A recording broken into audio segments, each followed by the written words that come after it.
Well, it looks like E3 2020 is shaking up to be an exciting one this year.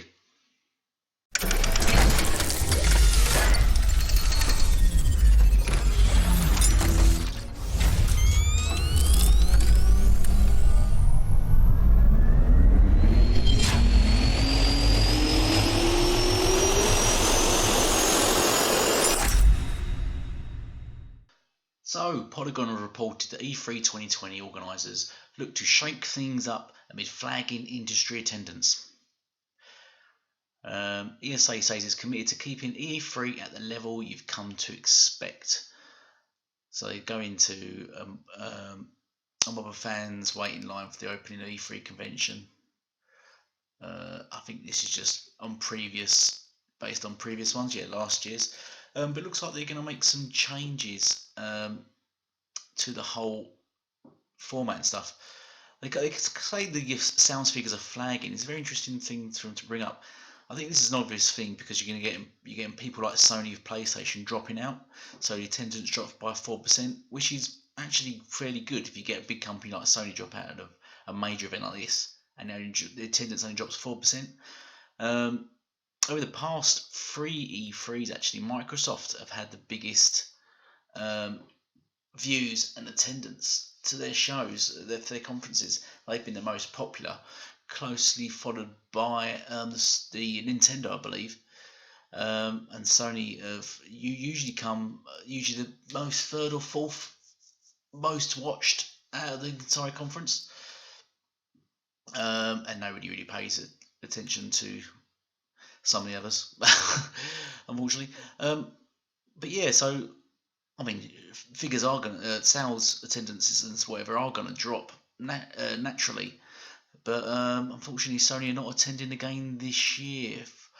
Personally, I believe it's a cost thing, a money thing. I don't believe it's because they don't need E3 or they're too good for E3. That's absolute nonsense, especially if you're going to host your own conferences. So trying to make it about the players, you're only doing it for the players, is absolute nonsense.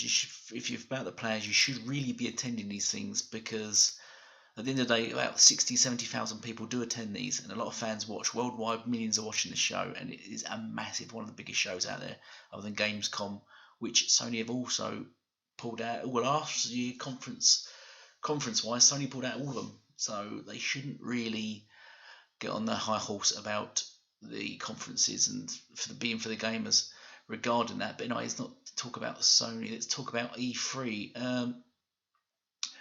Well down the path of development and production of a large, super fun floor experience that celebrates gaming culture in exciting new ways, said the ESA. We will be showcasing E3 to the world through new streaming and digital programming while creating gatherings on the show floor that let people do what they love the most, play and celebrate games. So this all sounds excellent for the gamers, especially those attending. And here's some little news at the bottom for those attending. Public registration for E3, which has previously run at about $250 for a 3-day pass, begins Feb 15th. So all those wanting to go, I know quite a few out of there go to this in the States. And the event runs from June 9th to June 11th. So there it is. You can get your tickets on February the 15th. But it looks like it's going to be big. We know Microsoft will talk about going big anyway. So all in all, I think this could be the biggest show in several years. I mean, we've heard that quite often lately, but I think with Microsoft saying they're going for it and showing the new Xboxes and their new games, which everyone's been dying to see, especially from new developers, Xbox own developers initiative, and new consoles to show. And then ESA now are coming forward saying they want to go big with this. It looks extremely promising, and I'm sure we all love to watch E3.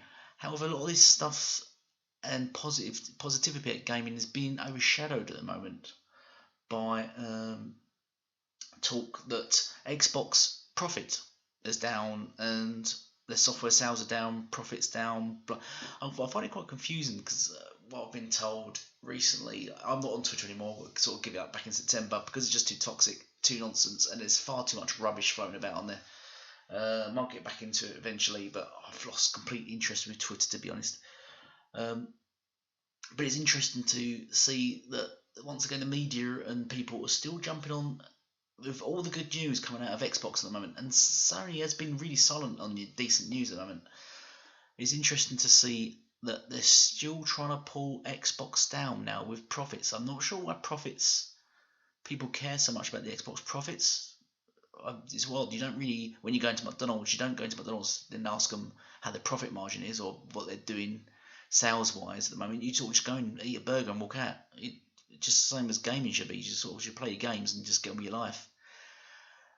People seem to be committed to arguing over sales in the gaming industry. No other industry does this, oddly enough, with its sort of weird fan bases.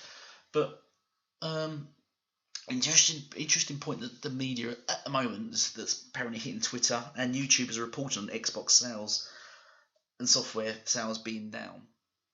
So yes, profits of Xbox are down. This is nothing new. As I mean, Sony, there we go. Sony profits down 54%, despite strong PlayStation performance. That was in 2017. Their profits were also down. I mean, they just had 2017, 16 there. So because it's February, it's probably covering the last financial year, so 2016. So they had Uncharted drop. GT Sport possibly dropped. I can't remember when GT Sport. They had a good, apparently they've PlayStation have had excellent games drop all generation. But look, they had Sony profits down 54% as well in that year. PlayStation profits dropped nearly 30%. That was October 2019. That was reported. So this is oddly nothing new. Profits go up and down. That's business. Why this is just, for one, news, and two, why people just targeting Xbox and spreading the Xbox profits down. It's happening to PlayStation. I'm sure it happens to Switch if I could bother looking. It happens to pretty much every company in the world.